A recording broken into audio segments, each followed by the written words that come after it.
November महिन्यात होणारी महाराष्ट्र लोकसेवा आयोगाची परीक्षा देखील पुढे ढकला अशी मागणी शिवसंग्रामचे नेते विनायक मेटे यांनी केली आहे।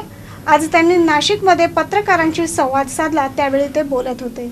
या मागणीकडे लक्ष न दिल्यास पूर्वीसारखी परिस्थिती निर्माण होईल असा इशारा मेटेंनी दिलाय।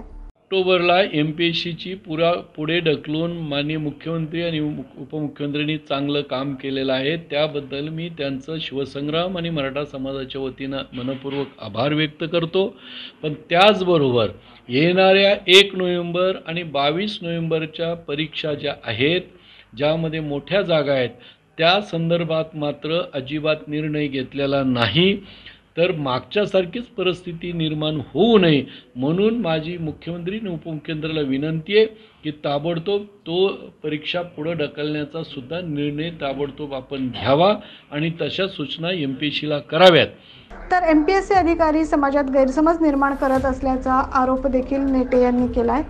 दुसरी गोष्ट, MPSCच्या वतीनं सातत्यानं पत्रकबाजी केली जाते आणि खोडसाळपणानं त्यांना काही कारण नसताना आमची परीक्षेची पूर्ण तयारी झालेली आहे, पूर्ण आमचा बंदोबस्त झालेला आहे, अशा पद्धतीचं जे पत्रकार प्रेसला देते बोर्ड, ते कशासाठी देतं आहे?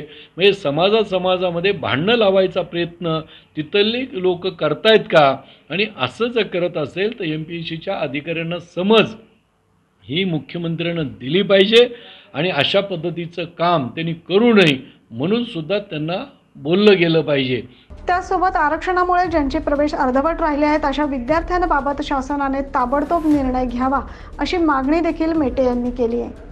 तिसरी सगळ्यात महत्त्वाचं आहे, ज्यांचे शैक्षणिक प्रवेश अर्धवट झालेले आहेत, आरक्षण स्थगितीच्या अगोदर ज्यांचे काही अर्धवट झालेले आहेत, काही राहिलेले आहेत आणि ज्यांच्या नोकऱ्याच्या बद्दल आहेत, जे 16 ते 17 डिपार्टमेंट आहेत, मग मेट्रो आहे, महावितरण आहे, महाजनको आहे, महानिर्मिती आहे, पुन्हा वेगवेगळ्या प्रकारच्या अशा लोकांच्या इंटरव्ह्यू झालेले आहेत, परीक्षा झाल्यात, सिलेक्शन झालेले आहेत, काही जॉईन झालेत, पण अनेक हजारो तरुण राहिलेले आहेत। या संदर्भात आणि शैक्षणिक प्रवेशाच्याबद्दल कोणत्याही प्रकारचा निर्णय शासनानं घेतलेला नाही। तो लवकरात लवकर ताबडतोब शासनानं निर्णय घ्यावा, नाहीतर असंतोष त्याच्याबद्दलचा निर्माण झाल्याशिवाय राहणार नाही आणि त्याला जबाबदार सरकार असेल। 9 न्यूजसाठी प्रतिनिधी प्रवीण काळबांडे, नाशिक।